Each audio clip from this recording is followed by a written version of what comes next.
Hey guys, welcome to From My Lens podcast. Today's episode is called The Human's Connection and Growth with Natalia Anja. She is a photographer and a founder of the Portal to Self Retreat. Today we will talk about Natalia's wellness journey and how she was able to incorporate mindful meditation, breathwork, cold plunge, and her overall wellness techniques in her daily practice. Also, for anybody who is interested in joining the retreat, which is happening next week, I have linked Natalia's social handles in the description and link to the event with the promo code. Thank you so much for listening and feel free to leave a review and subscribe. In the meantime, please help me welcome Natalia. So excited to have you on the podcast, finally. Thanks for having me. I know, finally, yay! We get to chat in cyber life. Exactly. Oh my gosh. How have you been, first of all? What's happening? What's new? Well, the past year I feel like has been a whirlwind. I think probably for everybody. Definitely. I have had a really up and down year. With COVID, I went from doing my yoga teacher training in Indonesia and having to come back home early and not finishing, and Wow. so that was really unfortunate. However, I felt like I was in such a good space, just mentally, physically, emotionally, spiritually, that it was all a blessing in disguise for me. And I got to start a passion project that I've wanted to do for a while, and I wasn't having clarity around it. And then doing one simple exercise with a friend that guided me through it led to a full-blown monthly online retreat space, and more community things, and just been doing photography as well. And Yeah, I feel like I have two full-time jobs and incorporating health and balance into that as well. So lots of new definitely. things on the go, but lots of exciting things. And yeah, it's been a really good, interesting last couple of 12 months. That's amazing because I remember when I was in Bali, you were about to leave Bali because I contacted you at that time. Yes. That was in 2019. Yeah, that's awesome. Yeah. That's amazing. I wanted to ask you about your journey in terms of mindfulness, meditation. How and when did you start this? I started my mindfulness journey. I I guess not an in depth. I started it about 5 years ago, but I think it's always been important to me. I remember being on a flight back from LA to Vancouver and reading the book by Robin Sharma, The Monk That Sold His Ferrari. Yeah. And that book is, how everyone always asks, like, what's the book that changed your life? That was my book. Yes. And it was the first book that I was like, wow, like this really changed my life. It changed my perspective on things. And Mhm. it made me more curious around mindfulness. And then through there, I kind of dabbled in it. But I would say about 5 years ago, I was going through a really difficult time, and I just had no energy. I felt like I had no purpose, and or like it was just a very weird time for me. And then Right. I started incorporating a morning routine into my life, and I started playing around with different things to see what felt best. And in a part of my morning routine, I started incorporating meditation, for instance. And at first, it was such a struggle for me, and same with cold showers, because it's Yeah. something I necessarily it wasn't something that was easy for me, but I wanted to do it. Mhm. Same with being a morning person. And I just kept at it, and I kept at it as a habit, and I committed to it. And I'm so happy that I did, because, they say it takes 21 days to form a habit. And now, Absolutely. 5 years later, it's still, I still do this quite often, more than not. And Yeah.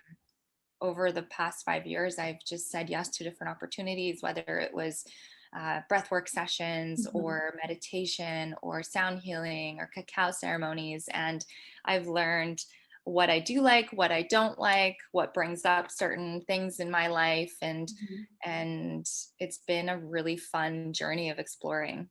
Amazing. And you did say you started mindful journey, even breath work and cold plunge about 5 years ago. I mean, you incorporated that along the way, right? Was there any challenges that you faced when you first started? Like, yeah, I feel like even though I started this mindfulness journey about 5 years ago, or even a bit longer myself, but I still sometimes I'm not consistent. Mhm. So I'm trying to find that flow. So how did you end up kind of, yeah, what were some of your challenges? Yeah, I would say that at first my challenges were limiting beliefs, I would say, Mhm. not thinking that I could do it, Right. first of all, and then always being like, "Oh, well, I'm such a night owl. I'm such a night owl." And my biggest challenge was the language that I use with myself and the Yeah. labels that I put on myself. Yeah. And that was a really big one for me. And so just changing the language to thinking that I am a certain way to then just accepting that I can be whatever I want to be, right? I can be a morning person and I've become one. And with what you said with that balance and that flow, I also struggle with that sometimes. I found out recently, actually, when I noticed it the most is when I was traveling with my boyfriend, that I have a really hard time being in flow when there's another person in space with me, sharing space with me. So Yes. if that person it isn't necessarily a morning person, or maybe they are, it's I find it difficult for me to maintain my morning practices because I have the sense of guilt that I'm going to wake them up, I'm going to disrupt them, I'm going to be annoying, and then so I kind of pushed it to the side a little bit. Yeah. So I got to a point where I was like, you know what, I can just find a space to do this, Mhm. whether whether it's in a car or in a bathroom or whatever it is, or in a separate room. Right. There's always a place where we can do that, right? And Yes. so I would say those are the biggest things that I struggle with, is just kind of being the people pleaser and not wanting to disrupt others, and then That's also the yeah. language that I use around it, and then obviously the discipline too. It takes a Yeah. lot of work sometimes. If I'm up working really late, which I've been doing lately, making sure I have a hard cutoff with social media is one of the biggest time suckers out there. And Oh so, my gosh, I agree with you. right? Yeah, it's crazy because it's almost like it's becoming a platform where you need to constantly prove something when that's not necessary. Yeah, absolutely. Yeah. I think one important thing, a little bit of a sidetrack, but social media can be a highlight reel, and I think it's important to ask ourselves, like, is real life better than my highlight reel? And as Absolutely. long as it is, I think that's important. And for me, um, I I really enjoy, and I try to be as media as possible, but also still have my sense of privacy as well. Yeah. And but just being honest in things that I'm going through, and not trying to portray an image that isn't reality. And like, because I really do love and enjoy my life, and I love having, conversations like these and with Yeah. people, and that'll never be able to be replicated on social media. I don't think you can Oh, never replicate. definitely. No, I think it's just so important to just be real with ourselves, like you said, right? And be authentic. Um, which leads me to another question. When you started meditation, I know I keep going back to that, but I have a point. When you started meditation, what techniques, or even right now, what techniques do you use? Is it like that typical how we think of meditation, by sitting down, closing your eyes for however long you want, or what what is mindfulness to you? For me, the techniques are a bit different. So mindfulness to me is just being okay with being alone, for instance, and whether it's sitting with your eyes closed, or whether it's me sitting at the beach, and that depends on my mood. So some days I'd want to do a quiet solo meditation where I'm just Mhm. breathing, and sometimes I'm certified in level 1 Reiki, and so Okay. sometimes I'll actually Amazing. do Reiki on myself while I'm meditating, and I've actually started doing that a lot more in the past month and a half. Mhm. I'm not sure if you're familiar with red light therapy. I'm not, and I would love to know that because I did see your video that you just recently launched for your retreat, and I wanted to learn about that a bit actually today. If you could even talk to us about that, would be awesome. Yeah, so there's science to back it, and I'm not good at articulating it. However, it's like since Fine. bringing it into my life, if you like meditation, Mhm. it took my meditation practice to a whole new level. Like, I actually look forward to like, I always look forward to meditating Mhm. most times. Sometimes it does feel like a chore for me, because I it's usually the times where I need it the most. Yeah. but um, but I felt like when I've incorporated the red light, I have this little device called the Apollo, and I usually do it in the morning and at night before bed. And I've had such better sleeps. And you feel like you're in the tropics and like the sun is on your face. And Mm. it just, for me, I get into meditation so much more when I'm using that light, and it just Right. feels really good on my skin. And it just has like that warmth to it too. So I love my red light Mhm. lately. And sometimes I'll use sometimes I'll use an app like Headspace. And then I also use Asvedra. They have an app, a meditation app, and I've really been loving theirs. And I love supporting local companies too. Mhm. And it was, the founders are from Vancouver, and their app is really wonderful, and it's really inexpensive as well. I believe it's like $4 a month for Right. all the stuff. And Mhm.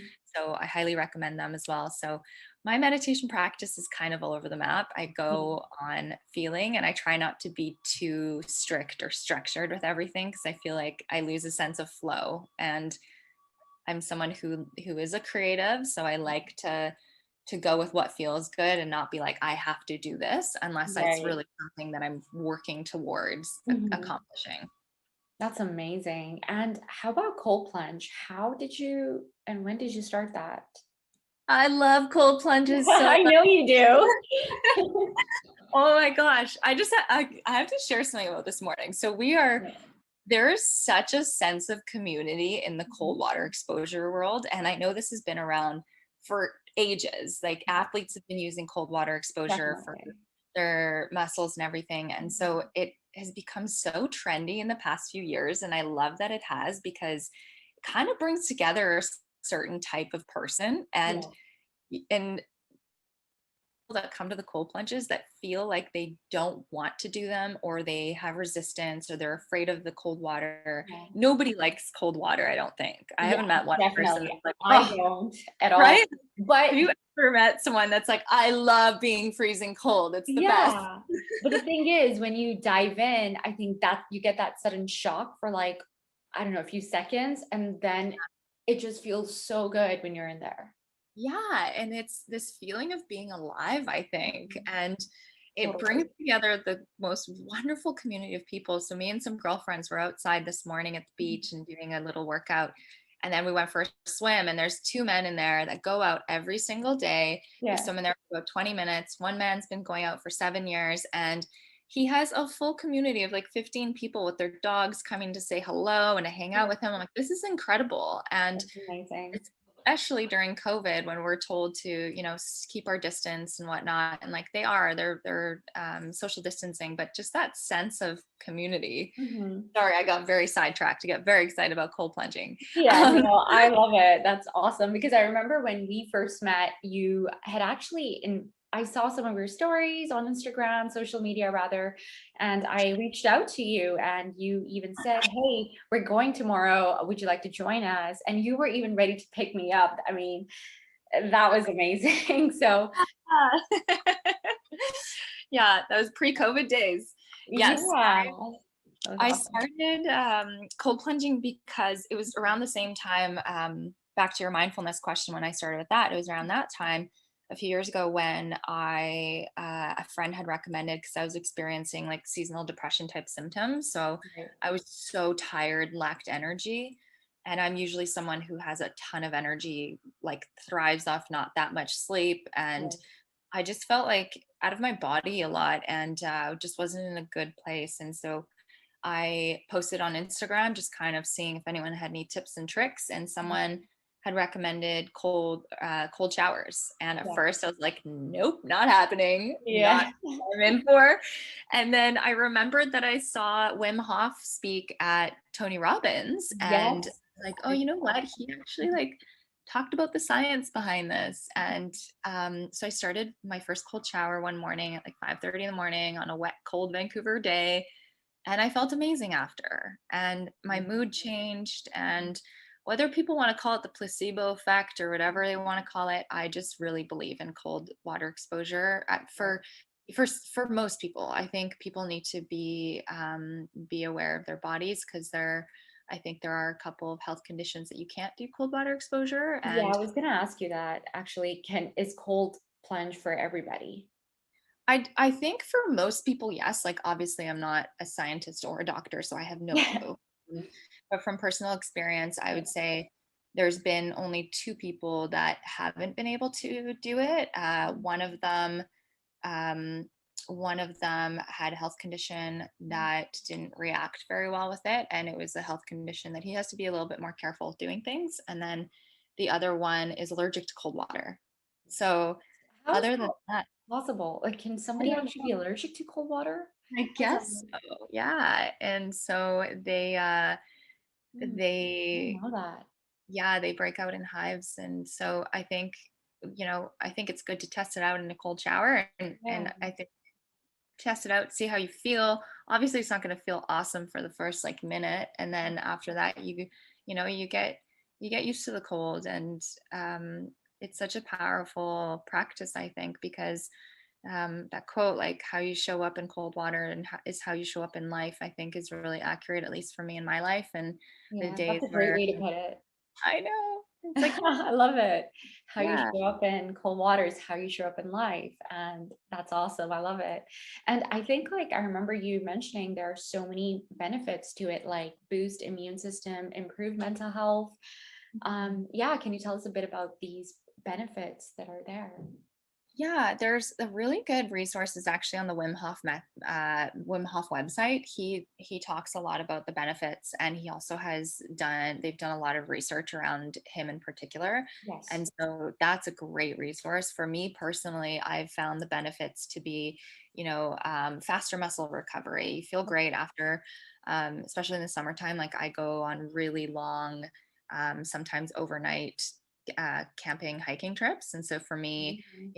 jumping in a cold lake right after makes me feel so good. And then also it improves sleep, it Yeah. improves your immune system. Like since cold plunging, this year's been a little bit different for me, but before this year, like I hadn't gotten sick in like 2 or 3 years. Oh my And gosh, same I would here. Touch say wood, that, hey? Yeah. yeah, and like I just felt really healthy. And Mm. also it's such it's a commitment too, right? Where I also try to be mindful of not wasting water. So doing a cold shower, like to not be in there for too long, but just even having like whether it's 30 seconds or 1 minute or 2 minutes, um, just that commitment to being in discomfort and being okay with being in discomfort, I think is really a good thing for me to practice on a daily basis. Yeah, absolutely. I agree. I started this actually about a year ago. Yeah. So that was also pretty challenging for me. I mean, it was amazing. And I need to get back into it again. So How are yeah, you feeling when you do cold plunge? I feel well, the first time I did it, oh my gosh, my body was just, it just felt different. And I did scream. um, Right. And then after, I loved it so much. I felt my skin was glowing. I remember I went to the Scandinavian spa in Vancouver, and oh gosh, it was like literally I felt like I got myself a facelift, and it was so good. It Um, feels so nice on the skin, and yeah. I feel like I feel healthier when I'm doing it, like Mhm. internally and externally. Like it like tightens your skin too. It does, yes. And the only challenging part was for me was breath work. Now, how, like, I know you said you usually are in cold plunge, or when you do cold plunge, you do it for a few minutes, right? Or how long have you done it for? It totally varies. In my shower, I'll do 30 seconds to 2 minutes. Okay. And in outside, like I think today we did about 5 or 6 minutes maybe. And Okay. in when we go to the river's a lot colder, I find, Yeah. or in certain lakes up in the mountains, like Yeah. where there's actual icebergs floating around.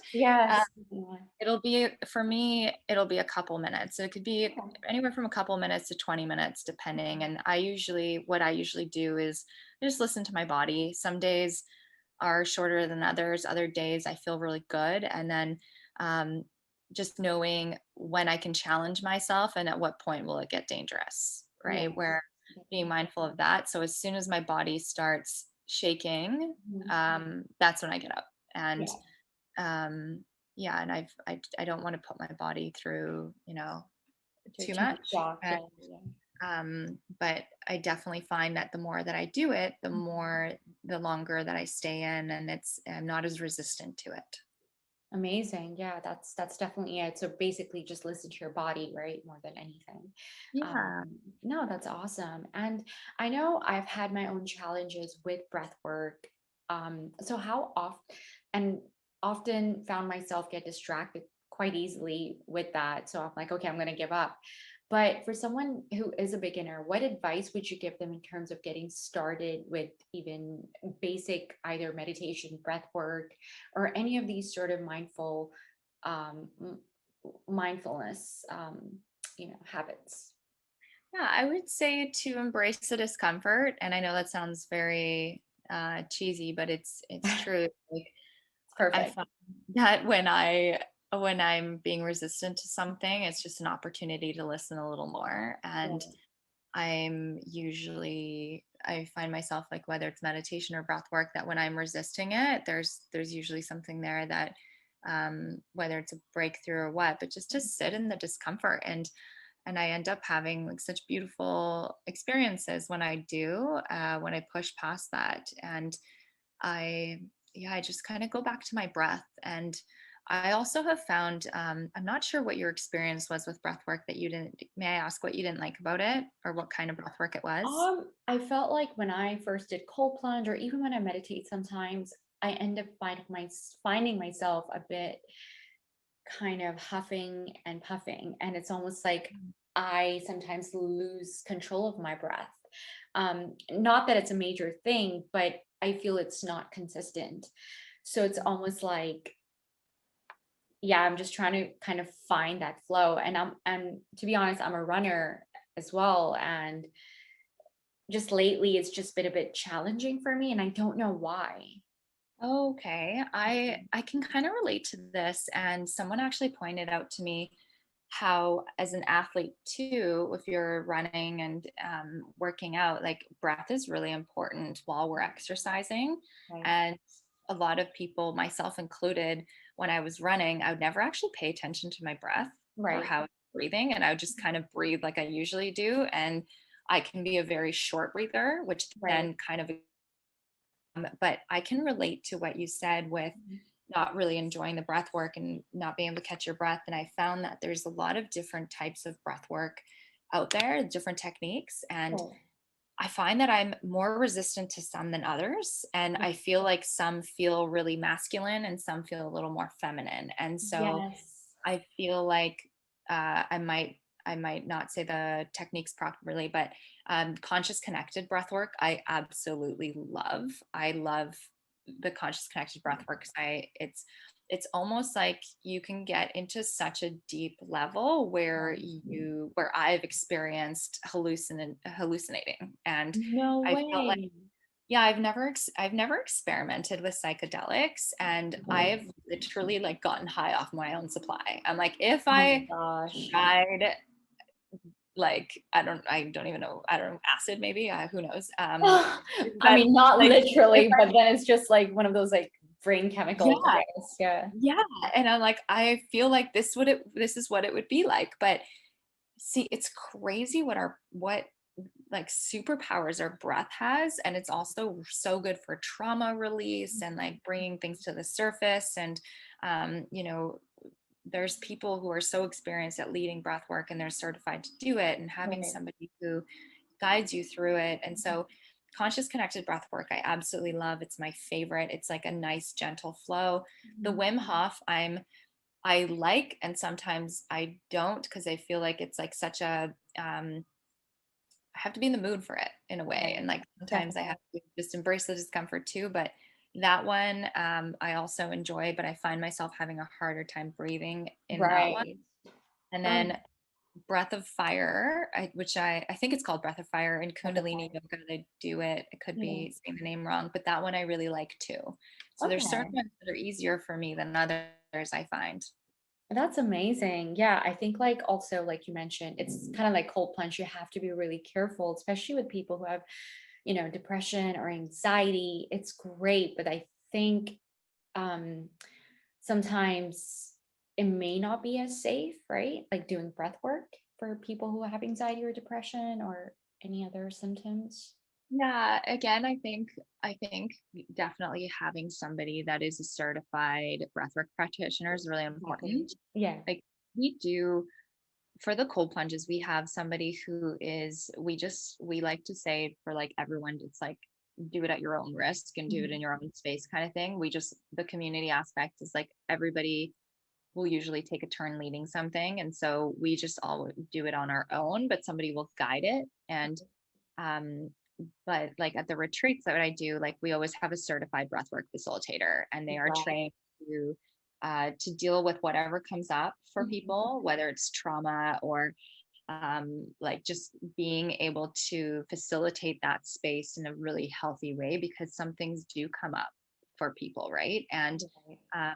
whether you're dealing with depression or anxiety or not, like Mhm. there's certain things that come up. Like there's been things that come up for me, Mhm. and it's been it's been such a for me, like it's been such a like good release and a really incredible experience all the That's time.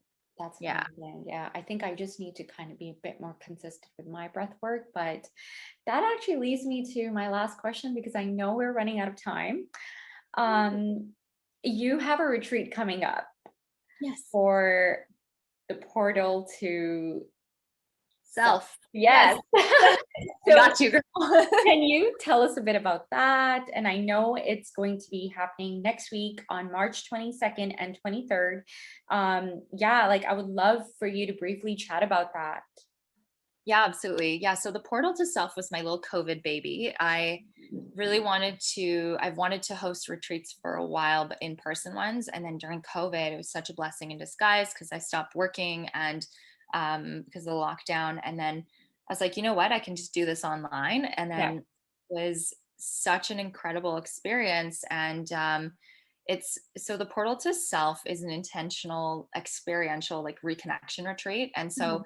my belief behind this is that if we have the more self-love that we have, the better that we can show up for others, and then we can make a bigger impact in the world as a collective. And that's my big why behind it. And I feel like there is this sense of community of people who are, whether they're curious about mindfulness, whether they are pros at mindfulness, whatever area somebody is in, it's a Yeah. space for them to come. And it's like a tune up, and it's a little bit of a smorgasbord of different modalities that we rotate through every month. And we pick a theme or different seasons. And so, for instance, with the next one, it's going to be March 22nd and 23rd from Yes. 5:30 p.m. till Mhm. 9:30 p.m. PST. Right. And our theme for this one is rejuvenation because we're going into spring. So That's amazing. the Yeah. modalities that we have on this retreat is authentic connection because I think community is such an important thing, especially during COVID, where Mhm. a lot of people are feeling lonely and like we don't have a sense of community. So Yeah. doing exercises around authentic connection, and then we're doing the conscious connected breath work that I was telling you about.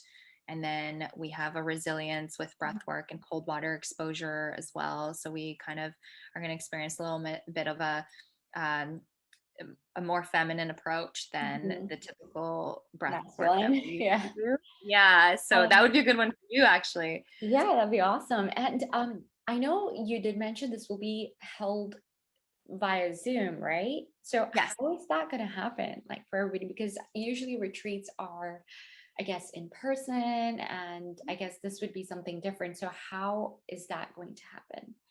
Yeah, so it at first it sounds weird to think about it, but Yeah. it's actually works really well. Mhm. So we everything we do is experiential online. So it is through Zoom, but Mhm. we're always doing something. So a different facilitator, we have six coming up on this next retreat. They Mhm. will be guiding a session, and then in that session we'll be doing exercises, and there's breakout rooms in Zoom. So for the authentic connection piece, for instance, we put people in the breakout rooms so they can connect, and we'll give them leading questions or topics. And Yeah. then with the breath work, people will be laying down in their own home, and they'll be guided by Barry. And then we have a feng shui session and a nourishing your gut, body, and mind session, where that's like the dinner session, where there will be some writing, but it's an opportunity for people to kind of have dinner on their own and watch and learn. So interesting. I love it. And yeah, I mean, I'd love to be part of this. And for anybody who does, how can they join this?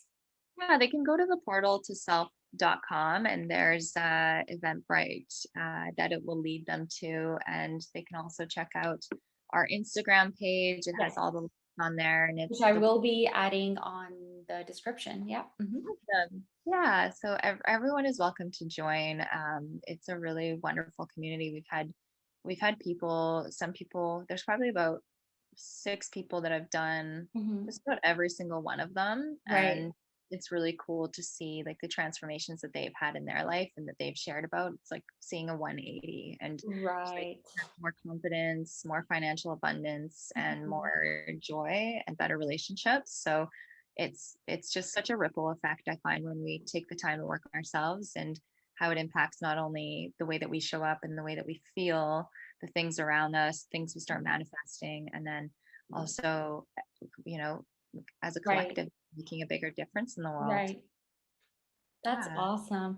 Well, I know you have to go, but just before going off, I just want to ask you a last question. What impact would you like to make, Natalia?